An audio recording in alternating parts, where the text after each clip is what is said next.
Thanks for taking the time to talk to me, Neil. We're excited to be hosting you December 14th in conversation with Bill Prady, co-creator of The Big Bang Theory, for your new book, Starry Messenger, Cosmic Perspectives on Civilization.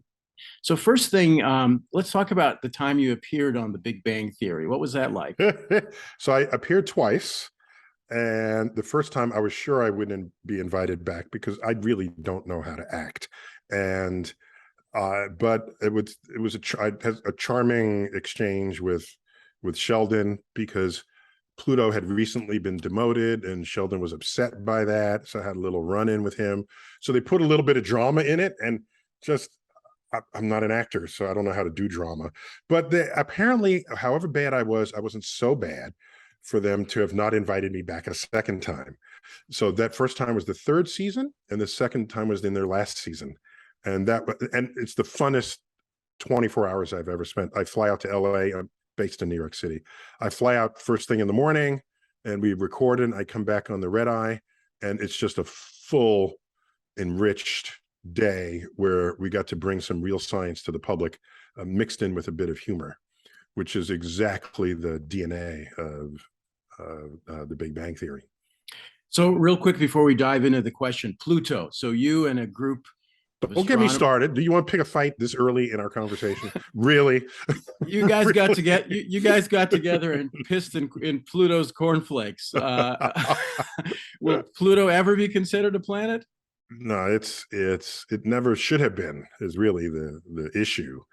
Most people who are Plutophiles, let's call them that, there are things they don't know. For example, do you know that our moon has 5 times the mass of Pluto? Our moon. So that's just embarrassing if you're going to try to call yourself a planet. You don't want moons checking in bigger than you are. And so checking to be more massive than you are, that ain't right. Not only that, Pluto is more than half ice by volume. So if you brought it in closer to the sun would evaporate the ice and it would grow a tail. Another piece of data for why it should not be considered a planet. Not only that, it has an orbit that crosses the orbit of another planet. Its orbit crosses the orbit of Neptune. And so, no, just get out of here. We'll call you something else. We're not going to call you a planet. And by the way, comets grow tails, and comets have these elongated orbits that cross the orbits of other planets. Pluto is a nice big fat comet, and I think it's happier that way, really. All right. Well, we'll have to settle that one another time. This Meet me in the yard. We'll figure this new book, Neil, is not really a science book. You don't really explain astrophysics like you have in some of your other ones. You look at civilization as a whole through a scientific eye. What led to that thesis and your intention of delivering a book like this one?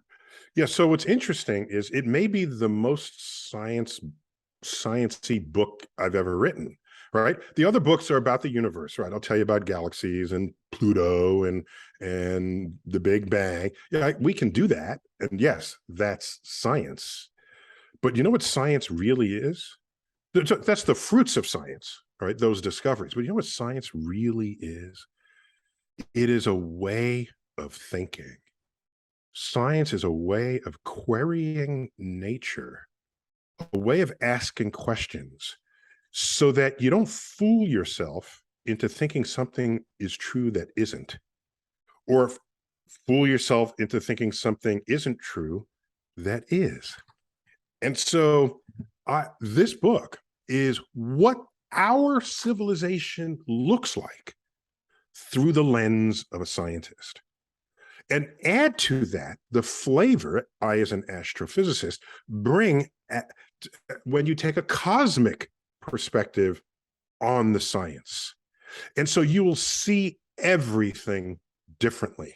And that's why I'm saying the chapter titles are everything that everybody's got a strong opinion about and they're digging their heels in and they're having fights over. All right. There's a chapter on truth and beauty and conflict and resolution and meatarians and vegetarians. All right. That's a fight that's been on for a while. There are other fights. There's law and order. There's another one, risk and reward. All of these are things we care about that affect our everyday lives. And I'm telling you, they look different if you are scientifically literate, because you're arguing typically some strongly held opinion where there might be a point of view that's not between you and the person you're arguing with. It's sitting above the two of you or off to the side, and you don't even see that that argument is there, available to you. And this is natural thinking when you're a scientist, because your brain is wired to analyze and to think about, well, could that really be true? What's behind it? Why do we think that way? Is there another way to think about it? Is there a way to think about it so that the warring parties actually will pause and say, wait a minute, neither of us thought about it that way. And now that we do, let's go hold hands and go have a beer at the corner pub. So the book is filled with these kinds of perspectives. And that's the subtitle of the book, Cosmic Perspectives on Civilization. It may be the most sciencey thing I've ever written. Okay, so how do we talk to people who don't believe in various aspects of science? Well, so it's not so much, let me debunk what you're thinking, all right? It's, have you thought about it this way? I'll give an example. I'll just give an example. There are people, vegetarians typically, who just don't want to kill animals just because they don't, that's why they're vegetarian. They don't want to kill animals. They might even have a humane mousetrap in their basement because they don't want to snap the neck of a mouse that happened to wander into their home. So the humane mousetrap, they trap it. You got to get down there pretty quickly because they don't last long without a water source. You get there within a couple of days, then there they are, and then they re-release them into the wild, and they feel good about that. Okay, I get that. But have you really thought that through? Do you realize that a mouse in the wild has a life expectancy of between 9 and 18 months because they are tasty snacks for owls and hawks and crows and other woodland predators? All right. Whereas in the warmth and comfort of your home, they could live up to 6 years. By humanely trapping them, you have doomed their fate to be dinner or hors d'oeuvres for some kind of predator bird, when you could have just given them a long, healthy life in your base, but you didn't. Oh, meanwhile, your home is made of wood, probably, with wood, the wood of 50 trees that would have lived 100 years, but they're cut down early, and they make the 2x4s and your floorboards and your wall paneling and the siding. This is each tree can produce 15 times the mass of the mouse in breathable oxygen every day. Every day. But you just cut them down and make a house with it. Oh, well, a mouse has a beating heart and a tree doesn't. Okay, maybe a tree doesn't have a beating heart because it doesn't need one. Not because it wants one and it doesn't have one. It doesn't need one. But you know, if you cut a tree, it bleeds. If you cloak a tree, does it not suffocate? If you remove it from its nutrients, does it not wither? And some trees, like in the Pacific Northwest, can live 1,000 years, and they're home to birds and squirrels and insects and mushrooms. And I ask you, who do you think nature cares more about? The tree or the 1 ounce mouse that you just saved? That is a perspective that you don't typically have because no one is talking about it that way. They take a very narrow piece of civilization and they form opinions about it and they lock in, and that's what they're doing. They haven't taken a step back. And that step back, the first step is the scientific step back. How much oxygen does a tree produce? How long does a tree last? Does a tree bleed? Yes, it does. All right. And I know it bleeds because I happen to like maple syrup. Okay. And is that anything but tree blood? That's what that is. 30 times concentrated. Yes, trees bleed. So have a different perspective on keep doing what you're doing if you want, but I want you to be fully informed by all the factors that matter in the decisions you're going to make about your life. Neil, during the pandemic, there were a lot of themes around social media around follow the science, and I'm for science, I'm with science. And it seems to me that that mistakenly put out this word that there was a certain certainty to science. And I feel like maybe we missed something in talking about how science really works. That's a perfect question. Thank you for that. There's a whole chapter called Truth and Beauty, where I talk about what we think of as beautiful in the world and what we think of as what's true in the world. And science may be unique among all enterprises of civilization in its ability to establish something that is objectively true. And an objective truth is something that is established by experiment and then repeated experiment. Not only by me repeating my own experiment, because I could be biased, but by somebody else, preferably a competitor who doesn't think I'm right all the time, and then they perform the same experiment, they get the same result.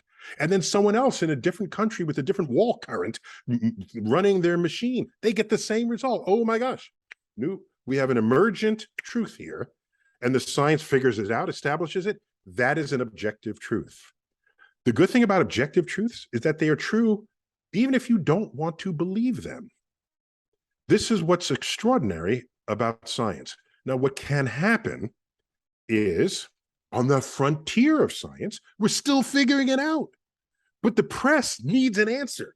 And the press thinks a scientific result is the answer. So they'll go and they'll eavesdrop on the coffee lounges, or they'll get one research paper that has a result that's a little bit controversial, and they'll make a headline out of that.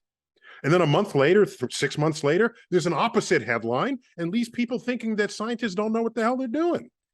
It's because it's being reported from the frontier. And the frontier is the bleeding edge of discovery. Yeah, ideas come and go. Most ideas will be wrong. But once there is a consensus, not of opinion, but of research results, you would like, are we warming the earth? Yes. How do I know? From the studies of biology, chemistry, physics, astrophysics, and especially climate science. They all point in the same direction. So, is there someone scientist who wants to say we're not? There might be. There might be. All right, let's transplant that experiment. Here's a bridge that was just built. Okay, 97 engineers tell you, I don't trust this is not going to work. If you go across that bridge in your truck, it's going to collapse. But the 2 or 3 engineers that say, no, it's great. Just go for it. Like, what are you going to do? Are you going to say, I'm going to believe the 3 engineers that tell me the bridge is great? Or the 97 who would tell me I'm going to die because the bridge is going to collapse and you're going to plunge into the cold river below? What are you going to do? Yeah, you're probably going to listen to the 97. Okay, at least for now. All right. And if the 3 are right, they're going to have to be right in a way that convinces the rest of them. And if they can't convince them, that's what peer review is about. If you can't convince them, go home. Go home. So we live in a world where people cherry pick the science that aligns with their politics, their culture, their religion, with their urges for what they want to be true. And that is not how you run an informed democracy.